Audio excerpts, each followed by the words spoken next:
currently serve as the director and international public spokesperson for a global grassroots effort called 9/11 Whistleblowers, whose purpose is to show that there were no Muslim hijackers at the controls of the 9/11 aircraft, but that the aircraft were electronically hijacked through employment of a system called the uninterruptible autopilot that enables a remote source to take complete control of the aircraft autopilot and flight management computers and fly the aircraft to its target. Now, once this system is engaged, the pilots can no longer disconnect it. We have a website at 911pilots.org and a YouTube channel at 911 Pilots if you'd like additional information on the hijacker's background or this experience. For myself, I commenced flying over 50 years ago in 1968, first as a civilian pilot, then as a U.S. naval aviator, and finally as the United Airlines commercial jet pilot. And over a span of a 35-year career, I flew over 20,000 flight hours in 15 different aircraft. And I can unequivocally say without reservation or embarrassment that I could not have flown the profiles on 9/11, and neither could the hijackers. I have today with me Captain Hadi Rizvi, who lives in Karachi, Pakistan, who has an extensive background in flying. And I'd like to thank you for joining me for the interview today, Hadi. Okay, could you tell me what year you commenced flying?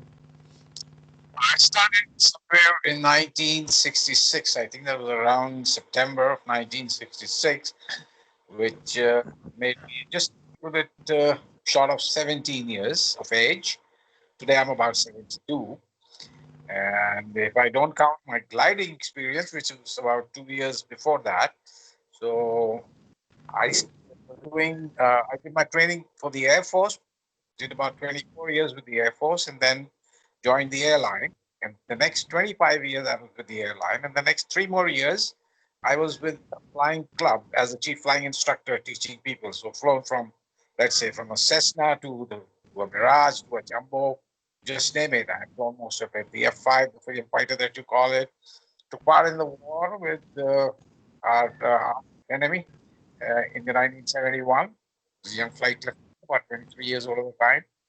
And well, if I know anything, I should know flying, all kinds of flying. Yes, you should. And you were a Pakistan Air Force wing commander, is that correct? That's right. I took my release as a wing commander and joined the airline after that. In fact, I actually joined the airline and then left the Air Force. The Air Force was kind enough to give me no objection to join. Wonderful, wonderful. And you flew in 2 wars? No, just one. The just 71. One war. Right. What aircraft did you fly during that war? What they used to call the last of the real fighters, the F-86. Yeah. Yes. And how many flight hours do you estimate you've had? I have around close to 70,000 hours. And this, of course, people who've been flying in the Air Force would know that you really don't do too much of flying in the Air Force in terms of hours. You may have more sorties, but each sortie is about 35, 40, 45, maybe an hour maximum. Whereas you start flying the airline, you just go up and down New York and you've done more than 20 hours. Yes, I know that. How about your education background? Well, did my basics, what you call the A-levels, and joined the Air Force at the time. In the Air Force, I did my graduation. And later on, I even did a little bit of law after leaving the Air Force privately, basically trying to study aviation law. And apart from that, I've done my war course and a lot of courses the Air Force make you do, which are basically certificate courses. And that includes an accident investigation course, plus hands-on accident investigation experience, aircraft accidents. Wonderful, wonderful. Well, with those credentials, Hadi, you certainly would qualify as an expert witness as a pilot. Would you be willing to testify under oath on camera before a federal grand jury or in a court of law if you're asked to do so sometime in the future? Yeah, I don't mind as long as if you're talking the truth. I don't mind talking the truth. It doesn't matter. Okay, well, let's start off with the Pentagon profile. and Hani Hanjour, the 29-year-old Saudi Arabian hijacker who came to the States in the mid-90s, took a little flight training and went back to Saudi Arabia. Then in January 2001, 9 months before 9/11, he returned to the States and attempted to re-enroll in the school that he was enrolled in before, and they would not accept him because he was such a poor student that the first time he was there, they didn't want to waste resources on this guy. So he supposedly piloted American Airlines 77 that struck the Pentagon, and that aircraft approached from the west and commenced a 270-degree descending and accelerating corkscrew turn to you're shaking your head, to arrive at almost near the surface without striking the ground or a wingtip, and managed to strike the Office of Naval Intelligence at over 500 miles per hour. Now this maneuver was replicated in a flight simulator by some very experienced pilots, and without exception, when they tried the maneuver, with one exception, when they tried the maneuver, they crashed the simulator, and the one exception being a very experienced Boeing 767 pilot that managed to hit the building after his 20th attempt. Now, Hadi, given that, do you believe that these inexperienced hijackers could have flown the flight profiles that day, and if not, why not?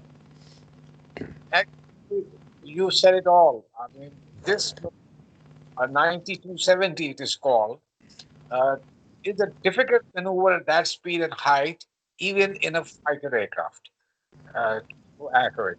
To do it on an airliner, I mean, forget the experience, even an experienced guy is able to do it. Plus, I mean, there are certain natural laws that cannot violate. I mean, if you were to leave something in the air, it will fall down because there's gravity. Similarly, in aviation, there is a law called, people who know about flying, which is the ground effect. So if you're flying close to the ground and the air is disturbed, it hits the ground and comes back and hits the aircraft. The faster the speed, more the ground effect. Anybody can tell you that. And what surprises me that the whole 9/11 inquiry does not have an expert pilot, experienced pilot, to tell them anything about what is happening. So the aircraft, even on autopilot, is not possible to have been flown at that height and speed. What Yeah. is Could, wrong? This is what I've been taught. This is what I learned. If, in fact, any lawyer will tell you that if your testimony one odd perjury, the whole testimony is scrubbed. yes, yes. Could you have flown them yourself? I don't think so. It's not possible. The aircraft can't do it. That big an aircraft, I told you to start with, it's a difficult maneuver in a fighter aircraft. Yes. The smaller, the ground effect is lesser, of course. You can fly low level at pretty fast speeds. But in an airliner, no way. It's just Yeah. not. I agree with you. Possible. I agree with you. Now, you've flown as little airplane as a Cessna 172 or a Cessna 150 up to a 747 aircraft. Could you describe basically the differences between a 172 and modern commercial jet aircraft? Yes, of course. I mean, a jet, bigger the aircraft, it's not that maneuverable. And you can't just turn around like the turn that I saw on television, the one that's hit the second tower in New York. It's not easy to make that kind of a sharp turn on an airline. It is more stable. It doesn't sort of, get out of its normal route just like that. And at higher speeds, it's that much more stable. So these are things not possible. I learned my aircraft investigation through American books, the NTSB books and others that we used to use at that time. And they've highlighted every rule. The first rule is that you need to, order an inquiry of experts, people who are into it. And you just, people who didn't know anything about it. And it was all over the media before you knew anything. And obviously, the mass doesn't understand. They think what is being told to them is right. But this is an impossible, all the four, almost impossible. I don't believe it. With, it's about an hour gap or so between the first and the last. And yet, highest defense forces in the world could do nothing about it. I mean, this is everything is, I don't know. And then the debris of whatever aircraft is crashed, wherever it is crashed, is a very, very sort of clueful debris. It must tell you what has happened. And we just removed all the debris, pushed it into some kind of a tanker, and sold it off to China. So what I don't know is right or wrong, but the fact is that the debris was never examined, and people Yeah. who were supposed to have actually, talked about what is happening, the experts. Even in the court case, if there is, something to do with medicine, they call a doctor to find out as to if the medicine was right or the surgery was right. I don't think any pilot was called up for any inquiry in the official They or any they mission were that they made. not. They were not. There were no pilots that are permitted to testify before the 9/11 Commission. As a matter of fact, they started out with the assumption that these pilots had, in fact, piloted these aircraft. Hadi, would you agree with me that the reason 99% of the global population fell for this ludicrous story that these pilots flew the airplane is because they're not pilots and they cannot relate to the absurdity of it? Obviously, I mean, you are shouting so much over the media that nothing else can be heard. And you and I know there are two forums uh, who are actually not really freely coming on media. They're not allowed, I guess. The pilots for 9/11 Truth Commission and the engineers for 9/11 Truth Commission. And I look at it like this, that, buildings have been on fire before and after 9/11 also. The skyscrapers. None of them has ever fallen down. Right, right, Two buildings just gone down as if, they've been just brought down their own footprint. And right, one of them just fell, it was not even hit. I mean, this is crazy. And the right. whole public has to believe it. Uh, Now, I started off talking about the uninterruptible autopilot that allows a remote source to take control of an aircraft's autopilot and flight management computers and guide it to its target. Now, given the navigation systems on these aircraft are derived from cruise missile technology, and the fact that we know 3 airplanes hit the building and that these pilots couldn't have flown it, do you think it's entirely feasible that these aircraft were remotely controlled through the uninterruptible autopilot?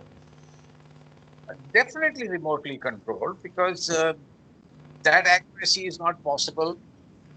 I mean, you and I, we've flown. It's not very easy to look down into a city and find out where you are unless you've been there many more times and looking out for these things. Detect these buildings with that speed and height, with that tension, you're going to do something wrong. It's not, you're not totally free to just, think on your own. So this has to be obviously, and that's why I say there were initially reports about something smaller hitting the Pentagon. In fact, the pictures that came out first, right in the beginning, the hole that was made in the Pentagon was much smaller than the diameter of the fuselage of the 757 or the 767 that went in there. And later on, of course, the whole thing fell down, so there was nothing left. But so it is. I mean, a jumbo aircraft cannot fly 400 plus knots or 500 plus miles per hour at 20 feet. It just cannot. If somebody can show it, Exactly. I can take my hats off. I say, okay, fine, you can do that. A jumbo cannot fly. Right, right. I agree. And there's never been a criminal investigation into 9/11. Most people believe that the 9/11 Commission was a criminal investigation, but it was not. And pilots are demanding their day in court to testify under oath to state the impossibility of these pilots flying these aircraft. And we're going to attempt to do it. We presently have an investigation going on with the FAA, and we're working directly with, although they don't represent us, with the Lawyers Committee for 9/11 Inquiry to move this before a federal grand jury in New York, if possible. So if you're, Somebody find out the truth as to why did it happen. I mean, there are so many other things. I mean, I will not say they were right or wrong, but like news keep coming out. I read somewhere or through emails or whatever that these very buildings were reinsured about 6 months before, and a sabotage or a sort of a airplane crashing into it was part of the coverage that was given to it in that's millions of dollars. that's And correct. That's correct. find Uh, these things